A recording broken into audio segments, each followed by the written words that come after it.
Pasad, pasad. Bienvenidos a una taberna de Sheffield.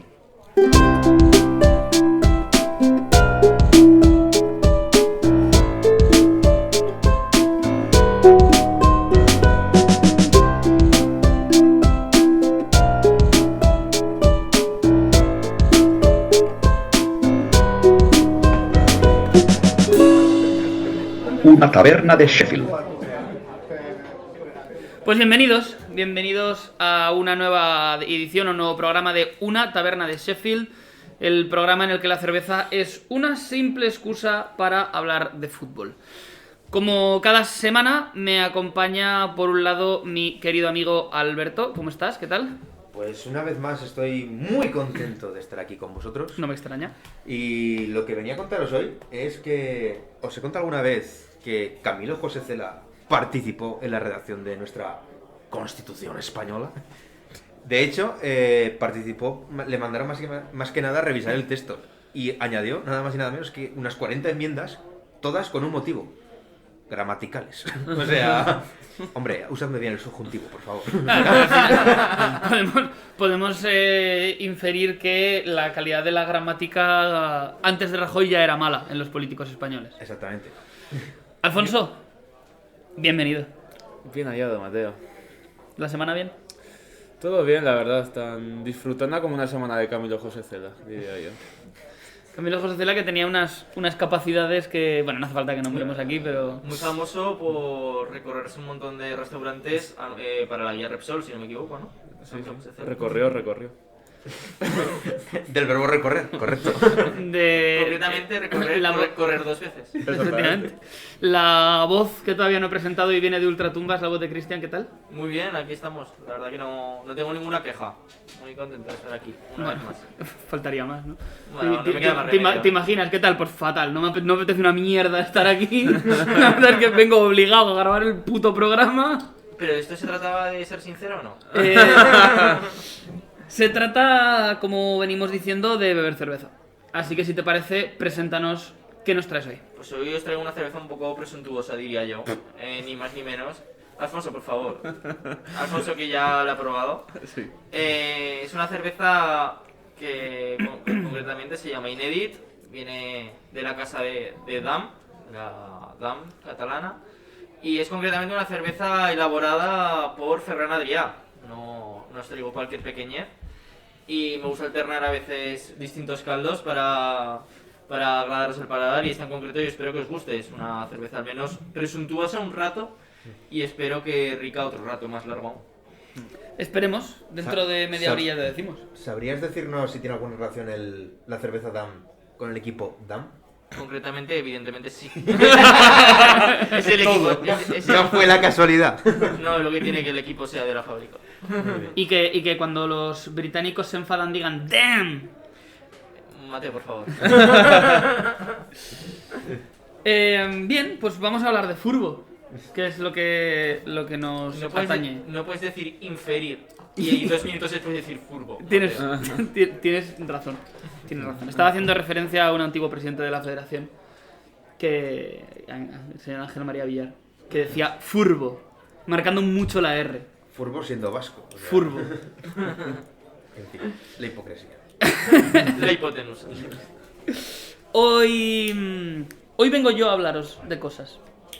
Vengo yo a hablaros de un hecho bastante curioso que tuvo lugar en la Copa del Mundo de 1974, que fue especial por muchos motivos. El primero de ellos, quiero recordar que ya lo comentó Alfonso hace unas semanas en su sandunguerísimo concurso, es que después de que Brasil en el año 70 ganara su tercer mundial, el trofeo que se le entregaba a los campeones del mundo, el trofeo Jules Rimet, se entregó en propiedad a Brasil y se estrenó el diseño actual de la Copa del Mundo. Yo creo que podríamos hacer algún día un programa solo hablando de la Copa Jules Rimet, porque Si quieres hacer un pequeño resumen, la verdad es que la Copa Jules Rimet tiene una historia curiosa. Prefiero dejarlo para otro día. Pues, bueno, en todo caso, un perrete que olía cosas y se la encontró tirada por ahí después de que la robaran. Bueno, por si alguien quiere ir buscando. Sin embargo, lo más llamativo que tuvo lugar en esta Copa del Mundo fue el cambio de formato. Un cambio de formato que no fue muy bien acogido porque tuvo lugar en esta edición, después se repitió la siguiente y después desapareció para siempre. Por lo que sea. Sí, era un formato de primera ronda y segunda ronda. Lo que se hizo fue una primera ronda de 4 grupos de 4 equipos. Los 2 primeros equipos de cada grupo pasaban a una segunda ronda con 2 grupos de 4 equipos, de los cuales únicamente los 2 primeros pasaban a la final y los 2 segundos al tercer y cuarto puesto. No había ni cuartos ni semis como había habido en los mundiales anteriores. Y habrá en los posteriores. Efectivamente. Salvo en Brasil 50. Que en Brasil 50 hubo una liguilla entre los 4 mejores para decidir quién era el campeón, sin final y sin nada. Con opciones de Españita para ganar aquel mundial. España hizo el ridículo y quedó última. Esa liguilla. Ridículo, pero que le gana Inglaterra. O sea, muy buen mundial aquel, el de España. Bueno, siempre que ganes a los piratas, pues será el mundial como una victoria. De hecho, en el mundial del 82, si no recuerdo mal, también hubo 2 liguillas. Correcto.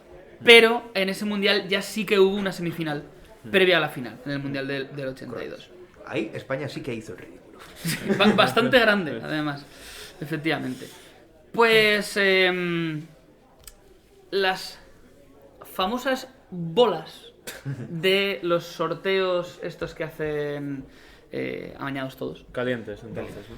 Quiso el destino que las bolas enfrentaran a la Alemania Federal contra la Alemania Democrática en la fase de grupos de aquella Copa del Mundo. La buena y la mala. Efectivamente. No hay de Elijan cuál es ustedes. cuál. Sí, no hay de cuál es cuál. A la elección de cada uno. Porque para nada la Alemania Oriental era la buena. En absoluto. Nadie ha querido decir eso. Bueno, voy a incidir otra vez, ya que has mencionado a las 2 Alemanias. Recordar que en este mundial es uno de los mundiales que va a tener 2 mascotas oficiales, que van a ser Tip y Tap, que son 2 chavales jóvenes alemanes con la camiseta de la selección alemana, uno alto y otro bajito, que venía a ser una representación simbólica de las 2 Alemanias. De la Alemania buena y de la OTAN. De las 2 Alemanias. Ah, perdón, Por perdón. favor. De hecho, una de las 2 mascotas era tremendamente alemana porque no podía tener la cara más cuadrada. Correcto. Era prácticamente un rectángulo perfecto la cara de esa mascota horrible. Sin impurezas. Pues, bueno, realmente hay que hablar un poco por encima, ¿no? de la situación, aunque más o menos imagino que todo el mundo la conocerá. Estamos en mitad de la Guerra Fría. Alemania, el antiguo Estado alemán está dividido en 2 estados, uno alineado en el bloque capitalista y otro alineado en el bloque comunista. La capital, que era Berlín, pese a estar en territorio oriental, a su vez estaba dividida también en una parte capitalista y una parte comunista.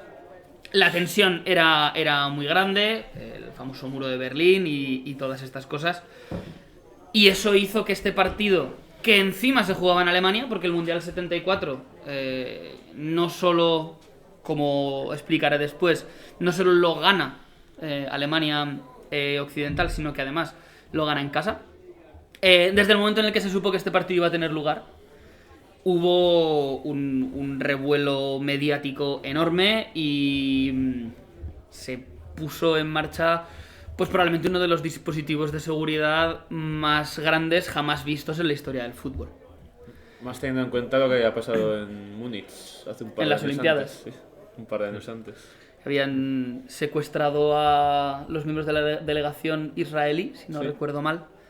Y bueno, secuestrado y asesinado y unos alguna cuantos cosa de ellos. más. Sí. Había que intentar evitar ese tipo de cosas.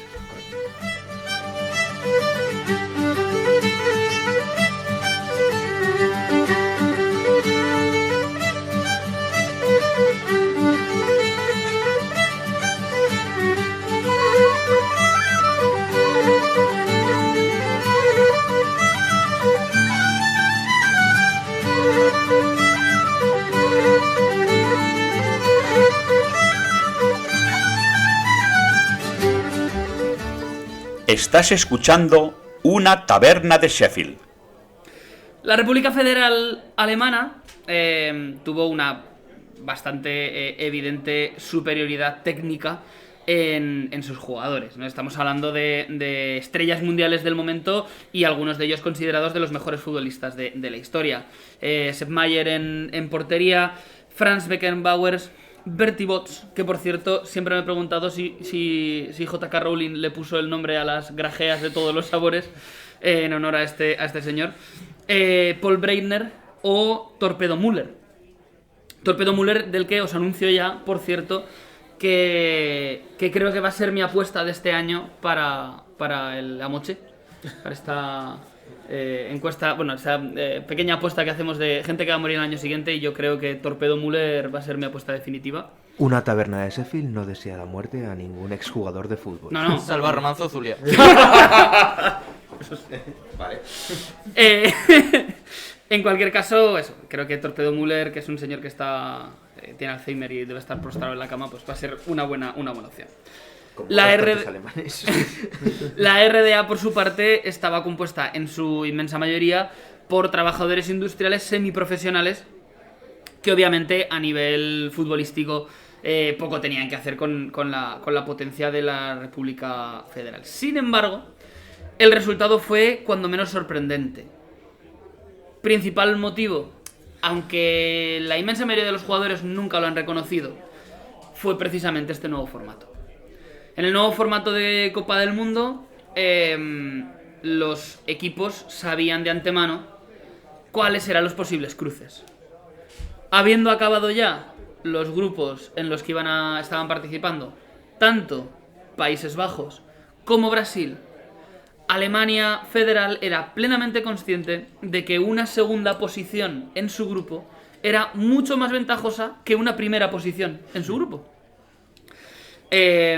Por supuesto, huelga decir que la selección holandesa estaba capitaneada por Johan Cruyff y también por Neskens, y en el banquillo tenían al mítico Rinus Michels.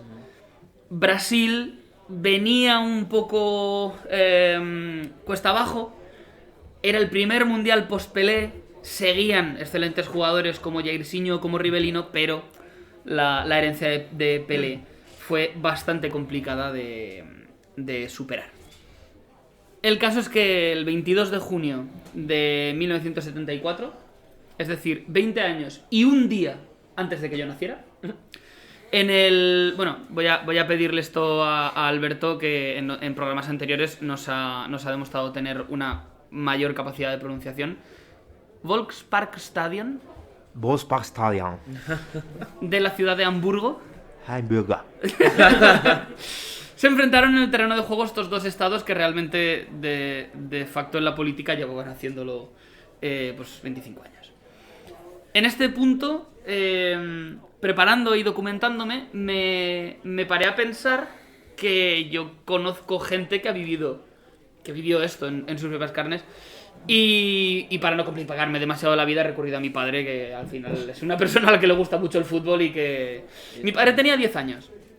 Porque insinúas que cualquiera que tenga más de 40 años ha podido vivir esto. Sí, me atrevería a decir que cualquiera que tenga más de 45 y para acordarse más de 50. Más o menos.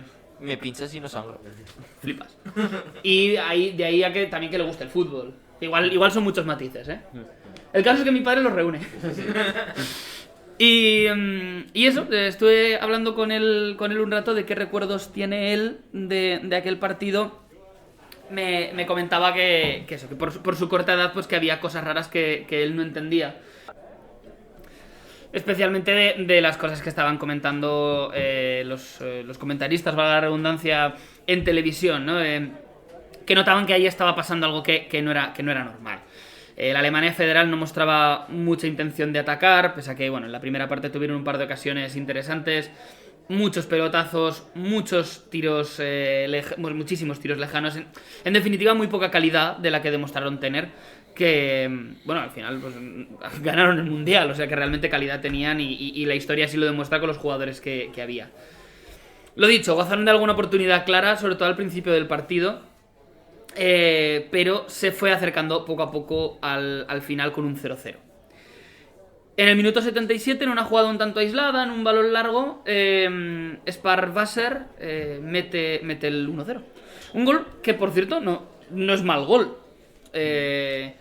Controla el balón con el pecho de manera orientada, con el control prácticamente se lleva por delante a dos defensores y acaba metiéndolo al palo corto, un poco al estilo de Agüero en aquel famoso gol del City en... ¿Qué año fue? ¿En 2012? ¿2011? 2012 creo que fue. A partir de ahí no hubo partido. El cuarto día que quedaba no existió. La RDA, la República Democrática, quedaba primera de grupo, pasaba de ronda en su primera y a la postre también última participación mundialista, y la República Federal, mucho más pragmática, pues simplemente se conformaba con el segundo puesto y evitaba en la segunda ronda a la todopoderosa Holanda y también a la tricampeona Brasil, que era, como hemos dicho, aún sin Pelé, era una grandísima potencia. Esta inferioridad futbolística a mí me chocó y se demuestra en algunos momentos. Hay un momento buenísimo, quiero recordar que es la primera parte, en la que el portero de la Alemania Democrática coge el balón con la mano, lo suelta, le presionan y luego lo coge con la mano. Y el árbitro hace en plan... Macho, ¿qué quieres que haga? y obviamente le pita falta. Con lo cual, bueno, pues es realmente complicado no pensar que el resultado estaba premeditado por parte de la Alemania capitalista. O complicado no pensar lo contrario. Ahora que has mencionado el tema del portero, yo recuerdo, no sobre este partido en concreto, pero sí me vi hace relativamente poco la final de este mundial, que fue un Holanda-Alemania Federal, y de cómo el portero de Holanda no llevaba guantes, que es un detalle que a mí me pareció bastante chulo. Que no llevaba guantes y me parece que llevaba el 4 o el 8 de número, un dorsal así está un tanto extraño para los estándares actuales. Las normas de los porteros, de todas maneras, han cambiado muchísimo. Igual es de las cosas que más han cambiado en los últimos años del fútbol. Que si las cesiones... Sobre todo el tema de las cesiones, se ven partidos viejos en plan de... Como el portero saca, se la da al central le presionan, vuelven atrás y el portero la coge la mano y vuelve a empezar. Y así podemos pasarnos 15 minutos de partido que no va a pasar nada. Problema. De hecho, el soltar el balón, ahora mismo no me acuerdo cuándo es la fecha en la que se implanta, pero lo del portero por soltar el balón y volverlo a coger es relativamente reciente. Evidentemente ya en esta época ya estaba. Yo juraría que igual me fijé yo mal y pita falta dentro del área, porque además es falta dentro del área, la pita por cualquier otro motivo, pero vamos, juraría que era por ese. Yo juraría, eso a mí me suena que fue casi por esas fechas cuando se aprobó el que fuera considerado cesión también. Ahora incluso muchísimo más recientemente, no sé si hace 2 temporadas o esta temporada que terminó con la pandemia, se impuso lo de que los futbolistas podían entrar dentro del área a recibir un saque de puerta. O sea, realmente las normas de los porteros igual son de las que más han variado en el fútbol. Pues el caso es que Sparwasser, volviendo al tema, después de este gol se convierte en el héroe del momento.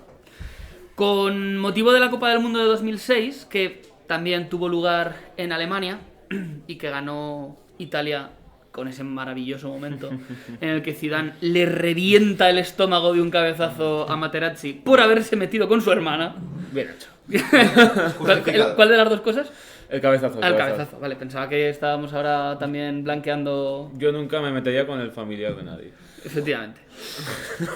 ¿Perdón? Materazzi que le metieron sanción después de aquel partido cuando en el acta no ponía nada y dijeron, pues bueno, vamos a ponerle algo que al fin y al cabo... Vamos a ponerle una sanción a Chiellini, que le ha puesto el cuello a Luis Suárez para que le hinque el diente. Ya, y de hecho a Zidane le pusieron sanción que claro, se había retirado, pues no le puedes poner 2 partidos porque No. me da igual, me parece que le pusieron trabajos de comunidad, por así decirlo. Rollo, vete con los niños y sigues a jugar un poco a fútbol, algo así. Ha limpiado Hazard Parque. Vete con Benzema a ver si deja de ser un delincuente. No salió bien. Dos palabras exactas, Benzema y delincuente, que un miembro de esta mesa ha gritado en voz alta Al propio Benzema a pie de grada en un partido. Y Benzema se ha percatado de ello. Que es lo mejor. Pues, el caso es que Sparwasser concedió una entrevista al País en 2006 y le preguntaron varias cosas al cabo a cuenta de este mundial.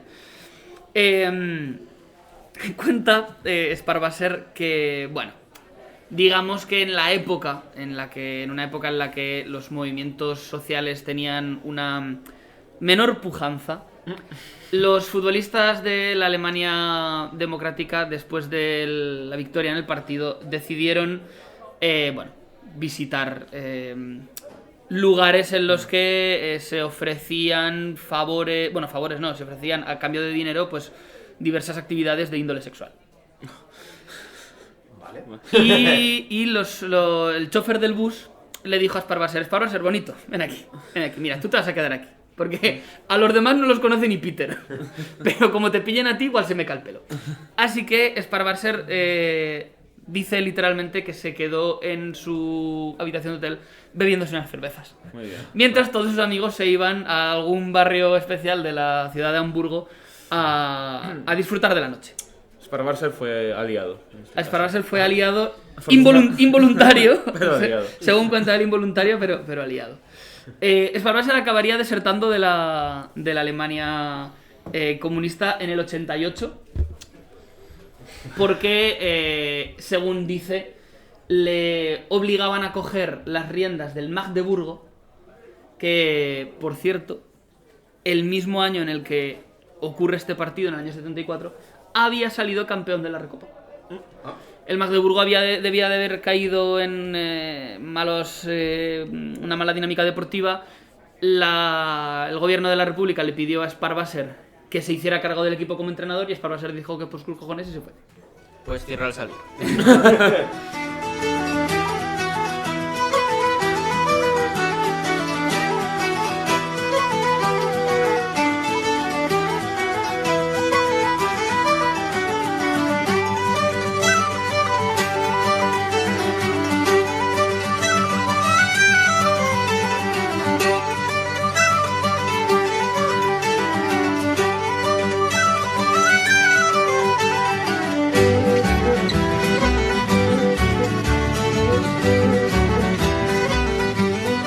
Sigue a Una Taberna de Sheffield en redes sociales en @unataberna.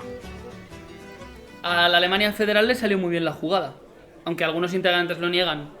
Bertie Bott's, por ejemplo, afirma que se dejaron ganar. Otros, pues bueno, digamos que siguen negando la mayor, pero vamos, es bastante evidente que ahí hubo algo. A mi entender, yo creo que hay un doble problema, un doble interés, que es que por un lado a la Alemania democrática le venía muy bien negar que esto fuera un partido que habían ganado porque el otro rival se había dejado. Obviamente cuando ganas un partido no vas a decir que... Y por otro lado a la Alemania federal, claro, admitir que te habías dejado ganar un partido para después ganar una Copa del Mundo, pues no es la mejor de las publicidades. Está feo. Así que me imagino que, bueno, hay un acuerdo tácito entre ambas para esto. Tácito, tú. Y encima tácito. Y encima tácito. Como ya os he comentado, Brasil queda segunda de su grupo. De su subgrupo en la segunda fase, me refiero. Por lo que solo puede optar a un tercer y cuarto puesto que perdió contra Polonia. Polonia liderada por el mítico Lato, mítico jugador polaco que, por cierto, no sé cuántas veces habrá repetido en la historia de los mundiales, pero quedó máximo goleador con 7 goles, eso es relativamente superable, pero el segundo máximo goleador de esa Copa del Mundo también fue polaco, fue un compañero de selección con 5. Que me resulta, parecen unas cifras bastante altas. La campeona de ese grupo, del grupo de segunda fase en el que se encontraba Brasil, fue Holanda. En el grupo de Brasil y Holanda, como era de esperar, la RDA fue tercera, por delante de Argentina, empatados a puntos, pero con mejor golaveraje. La Alemania federal, por su parte, como os imagináis, después de lo que he dicho, pues quedó primera de grupo después de Polonia, que quedó segunda y por eso accedió al tercer y cuarto puesto. por delante de Suecia y por delante de otro país del bloque comunista, por delante de Yugoslavia. Vamos a hacer mención a ese casi nombre de este programa. Bueno, Creo que es un buen momento para hacerlo. Preferiría que no. bueno, lo dejamos para unos ¿Lo dejamos para otro día? Sí. Igual podemos decirlo... Yo no alargaría mucho esta bola de nivel, ¿verdad? Bueno, La verdad es que continúa. estaba pensando en hacer algo muy... Pero realmente tampoco... Lo dejamos para nuestro futuro especial. Era un juego de palabras con anotar un tanto y el nombre de Yugoslavia. A cada uno lo que vea. La final tiene lugar el 7 de julio del año 74 y comienza además con un rapidísimo gol de Neskens, de Holanda, de penalti. Hay una foto que además no recuerdo quién la subió hace poco a Twitter, pero la retuiteamos. Hay una foto muy, muy bonita de ese penalti de Neskens metiendo el gol a Sepp Maier, dos de los grandes jugadores de la historia del fútbol, en aquella final del 74. También de penalti, Paul Breitner mete en el minuto 25 y al borde del descanso, mi gran apuesta para morir este año, Torpedo Müller, consigue el 2-1 y en la segunda parte, pues ninguno de los dos equipos logró mover el marcador. Y así, con este 2-1 metido en la primera parte, pues Alemania conseguía el segundo de los 4 mundiales que tiene. El primero de ellos lo ganó en 1954. En Suiza, en el famoso Milagro de Berna. Milagro porque fue una final que fue un Alemania-Hungría, y Hungría era clara favorita porque era esa gran representante de la escuela danubiana del fútbol, de la cual hablamos en aquel episodio donde comentamos la Copa Mitropa, la cual os recomiendo escuchar. No porque lo hubieras hecho tú, ¿no? Para nada. Y después pues ganó el Mundial del 90 con... lo diré, mierda. Contra Argentina. Sí, no, pero En Roma. estaba pensando en Lothar Matthaus, que no me salía el nombre. Lothar Matthaus, el Mundial del 90. Mundial del 90, que también es importante para la historia de Alemania porque es el primer mundial que ganan justo después de la reunificación, Efectivamente. y fue como el colofón a la reunificación alemana. Efectivamente. Y después el de 2014 con aquel tremendo gol de Götze, que ya comentamos también que yo vi en una taberna de Londres, en lugar de una taberna de Sheffield. Sobre eso, yo creo que lo más célebre también, aparte del derbi de las dos Alemanias, de la buena y de la mala, que al final la mala acaba ganando el mundial, sobre todo un poco el colofón a la rivalidad entre Franz Beckenbauer y Johan Cruyff. Que realmente el propio Beckenbauer nos dejó una cita muy reveladora también yo creo, un poco del espíritu competitivo característico de esa Alemania, y es que él dijo, y creo cita textualmente, que Johan Cruyff evidentemente fue mejor jugador que él, pero él ganó un mundial. La verdad es que razón no le falta tampoco. Los datos están ahí. Y por último, cabe mencionar, por hacer una visión completa de la experiencia mundialística alemana, que perdieron contra Inglaterra en Wembley el famoso Mundial de 66, del que también hablamos, que ya comentamos que fue, bueno, un pequeño escándalo. Sí. Y luego el Mundial 2002 frente a Alemania. No sé si han perdido alguna final más, creo que no, creo que esas dos son las dos finales que han perdido. No, y la de España 82. Bueno, claro. Contra Italia. Efectivamente. No me gustaría que termináramos este bonito tema sin tratar otro evento relacionado con el Mundial. Y es que el fútbol y la política no solo se mezclaron en el partido entre las dos Alemanias, sino que también en la fase previa hubo un partido bastante interesante.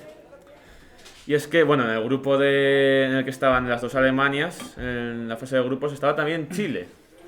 Que Chile, año 1974, si os podéis imaginar, el año anterior había sido el golpe de Estado de Augusto Pinochet. Entonces, curiosamente, en la fase previa a Chile le tocó jugar contra la Unión Soviética. Y este partido, digamos que a priori la Unión Soviética era un equipo bastante superior a Chile. Pero en el partido de ida, disputado en Moscú, el choque acabó con empate a 0. Y el único periodista chileno que estaba allí presenciando el partido, llamado Hugo Gask, dice textualmente: Por suerte, el árbitro era un anticomunista rabioso. Junto a Francisco Fluxá, el presidente de la delegación, lo habíamos convencido de que no nos podía dejar perder en Moscú. Y la verdad es que su arbitraje nos ayudó bastante. Y con este partido de ida se plantea el de vuelta en Santiago. La Unión Soviética, que estaba bastante al corriente de lo que estaba pasando en el Estadio Nacional de Chile, que se usó como cárcel, básicamente, para todos los opositores a Pinochet, solicitó cambiar el lugar del encuentro. No quería jugar en Santiago, ni en Chile, vaya. Pero la FIFA no lo autorizó. Entonces la solución fue el que ha pasado a conocerse como el Partido Fantasma, que es muy interesante, que algún día estaría bien hacer un tema de esto. Porque en este Partido Fantasma juegan 11 chilenos contra nadie. Ganaron 5-0 porque supongo que en algún momento se aburrirían ya de meter goles. Ah, ¿que salieron y metieron goles? Sí, 5-0, sí, exactamente. Salieron 11 chilenos a jugar contra nadie. ¿Y cuando metieron el primer gol, quién sacó de centro? No lo sé, supongo que sería al tiempo pita dan falta, ¿no? Sí. Por no sacar. Ah, claro, sí, será. claro. Esto me recuerda el detalle de que actualmente el Real Zaragoza, su tercer máximo goleador, es alineación indebida. Menudos tres golazos. Entonces sí, esa era la historia que quería dejar antes de terminar. Muy bien, pues hasta aquí la sección larga de hoy, el bloque central de hoy. Vamos con una muy sandunguera sección que se ha preparado Alberto, llamada Ilustres sin balón.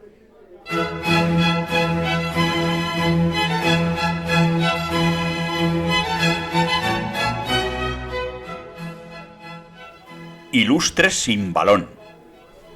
Bueno, pues gracias otra vez por darme la oportunidad de daros un poco yo la turra en esta pequeña sección.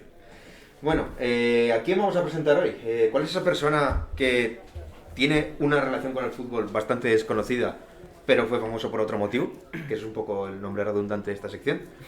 Pues bueno, hoy venimos a hablar de Sir Sean Connery.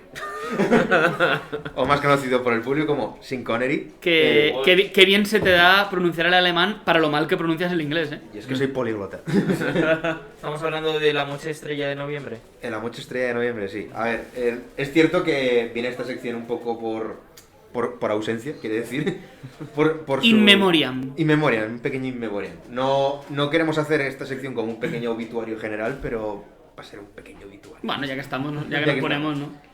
Un pequeño mini velatorio, podemos decir.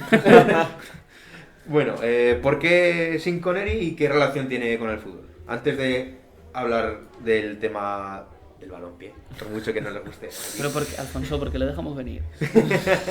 Eso me pregunto ya. Bueno, Sean Connery, para el que no lo conozca, es un actor escocés, nacido en Edimburgo en 1930 y que va a hacer su carrera como actor principalmente en Hollywood y en el cine. No quiero repasar su filmografía, pero voy a repasar su filmografía. Así que nada, actuaciones importantes y conocidas sobre él, sobre todo su papel como James Bond, el primer James Bond y hoy en día para muchos el mejor James Bond que ha habido nunca. Si no el mejor, por lo menos el más famoso. El más famoso, junto con Pierce Brosnan. Con Pierce Brosnan, digamos. Sí, probablemente. No sé si hizo 4 o 5 películas de James Bond, pero las más famosas. Luego también me gusta comentar, participó en una película que a mí de pequeña me gustaba mucho, que es La Liga de los Hombres Extraordinarios. Una muy, muy mala adaptación de un cómic de Alan Moore. Y por otro lado, este dato lo he descubierto mientras investigaba. Y es que es el que puso voz al dragón de Dragonheart. No sé si habéis visto esta película. Mi película de infancia. Sí, una película que va de un dragón, bueno, de fantasía. Y es el que pone... por el nombre era de suponer, sí. Sí, muy bonita. Españolizada, evidentemente, el título es Corazón de Dragón. Con razón de dragón. Muy bien. Pues le puso la voz al dragón, no lo conocía y me gusta mucho ese detalle. Qué ripio más feo para ponerle el título a una peli. Es como Corazón ¿Quién? de melón, pero... Bueno. Y otra de las películas importantes en las que participó, La caza del octubre rojo. No sé si la habéis visto. Te la recomiendo, Cristian, por si no la habéis visto. Preferiría que no. Y también destacó en su papel Indiana Jones y la última cruzada. Posiblemente de las mejores películas de aventura que se han hecho en la historia, en mi humilde opinión. Y muy entretenida. A ver, me sorprende que todavía no hayas citado la más importante, yo creo, de las películas de Sean Connery. El hombre que nunca llegó a reinar. No, Pues que El esa, nombre- el esa nombre de la realmente me rosa. parece que es de las mejores películas. El nombre de la El rosa. nombre de la rosa. Evidentemente. Y también hay que nombrar de su película de 1987 que participó en Los Intocables, por la cual recibió el título de Mejor Actor en los premios Oscar. Pero bueno, no ¿Podemos seguir jugando? 1, 2, 3, respondo otra vez películas de Sean Connery. Sí, Venga, estaría- vamos. Estaría guay. Pero bueno, no venimos a hablar de cine, venimos a hablar de fútbol. Fútbol. Y es que Sean Connery va a estar muy ligado al fútbol porque lo va a practicar desde muy pequeño. Participó en diversos equipos base y estuvo jugando de manera semiprofesional hasta los 23 años.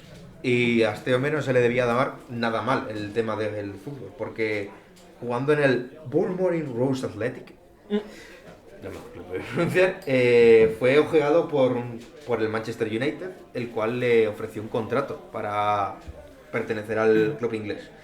Pero el propio Sean Connery, más adelante, dijo en una entrevista que rechazó esta oferta más que nada por su edad.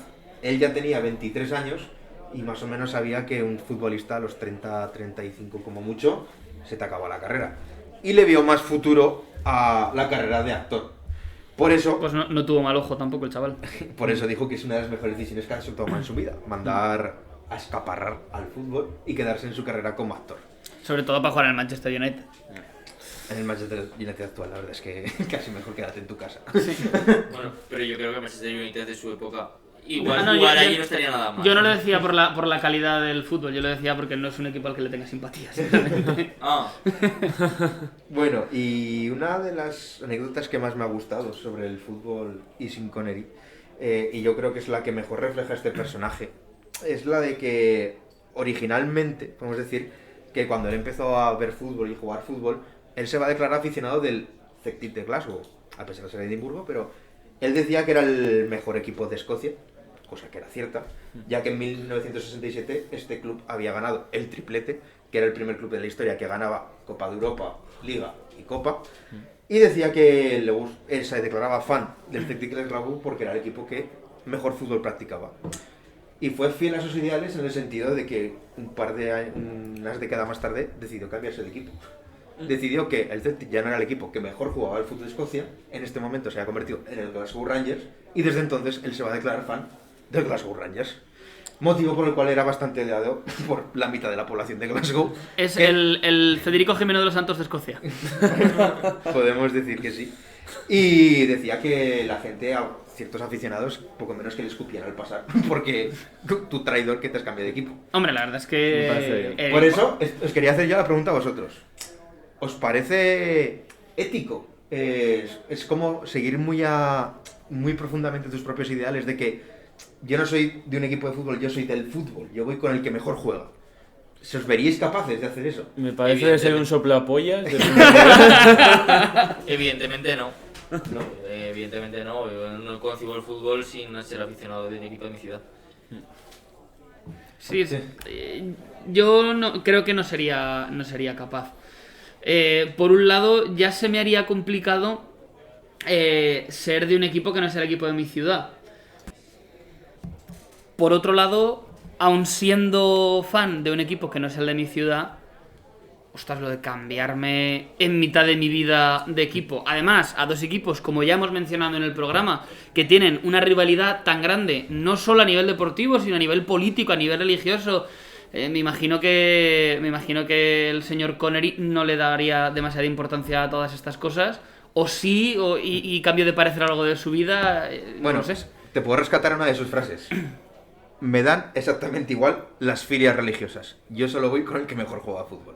Que a mí me parece, al fin y al cabo, en su cierta medida, una manera muy romántica de ver el fútbol. De cómo esa práctica deportiva, más allá de arraiganza, o por así decirlo. Pero también hay un poquito de hipocresía ahí, ¿no? De yo soy del no soy del equipo que mejor juega al fútbol. Soy del que gana. Soy del que gana. Mira qué alegría, que ha ganado no sé qué. ¿No? Esto es lo típico que dicen algunos periodistas deportivos que no se posicionan abiertamente a favor de un equipo u otro. No, yo es que fui muy del Milan de Saki, fui muy del Barça de Guardiola y he sido muy del Madrid de las 3 Champions con Zidane. A ver, tú Bueno, al eres, final tú son eres- todos del Madrid. tú pero- eres- tú eres del equipo que gana, cabrón. Claro, te jode. Así también soy yo aficionado al fútbol. Y no sufriendo la mierda que estamos sufriendo ahora todos los aficionados del Zaragoza. Que no nos más que mierda. Bueno, pues un poco este era el personaje que os venía a traer. Me ha gustado mucho, la verdad es que es una de las personas que más relación tenían que ver con el fútbol. Y por cierto, destacar también su faceta como hooligan acérrimo de la selección escocesa de fútbol. O sea que era de los que les gustaba, de los que de verdad le gusta ir al campo. Lo que no sé hasta a cierto punto, no he visto ninguna foto que lo confirme, que no era de estos que van con el kill y nada debajo. Que es bastante habitual lo de las fotos de los aficionados escoceses yendo como Dios los trajo al mundo debajo de su falda. Pues una... Me parece a mí que lo de ver a Escocia en esta Eurocopa lo va a tener un poco complicado. Sí, eso te iba a Sí. decir, que es una pena entonces que haya fallecido este año cuando Escocia conseguía clasificarse hace unas semanas para una fase final de un campeonato internacional por primera vez desde hacía 20 y muchos, casi 30 años. Igual es la primera vez de este siglo. No, en el Mundial del 98 estuvo, creo. Pues La 30 primera años. vez de este siglo. Pues 22 años. Pues hasta aquí la sección de Alberto de hoy, Ilustres sin balón.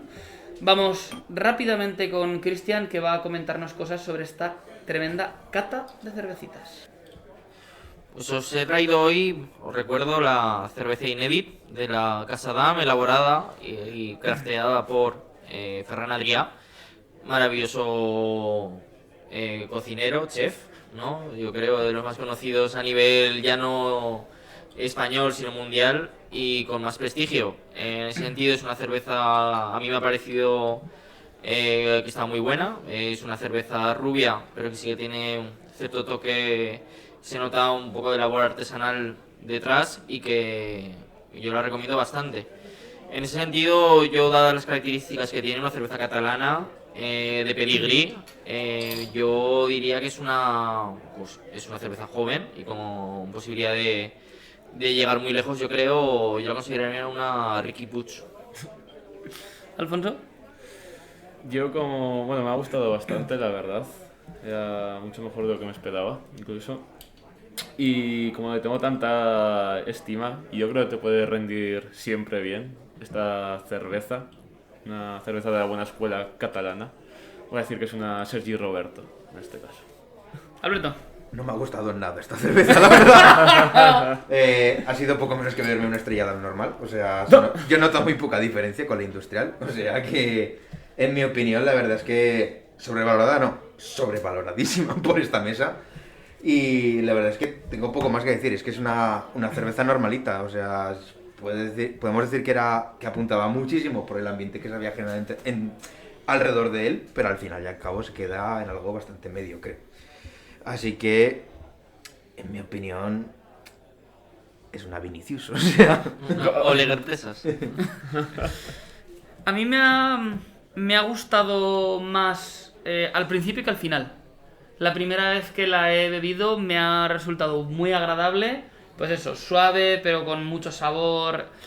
Conforme la iba bebiendo, pues se me ha hecho un poco insulsa.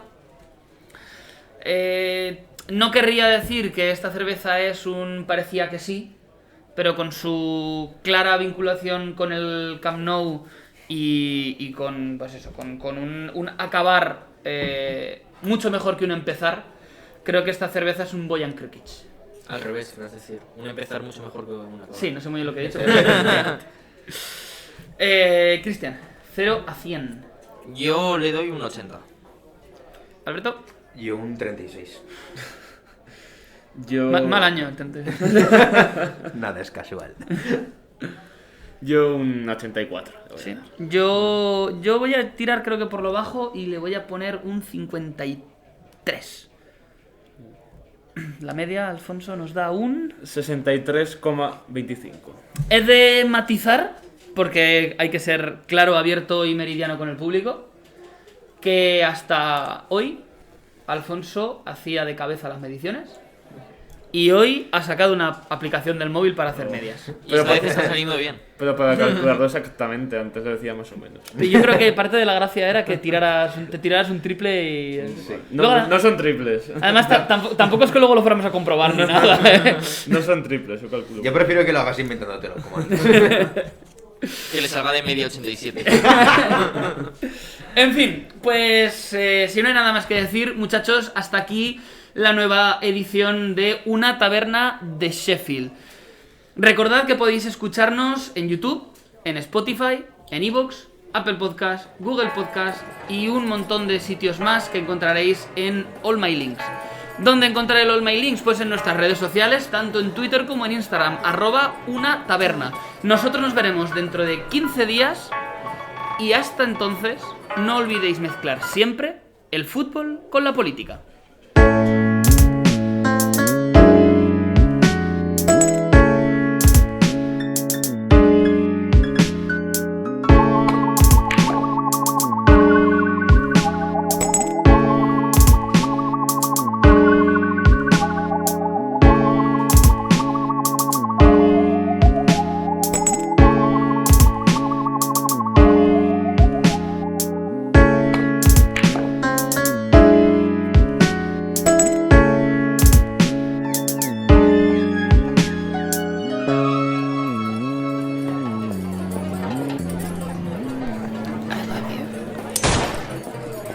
Hey, Werner, you got a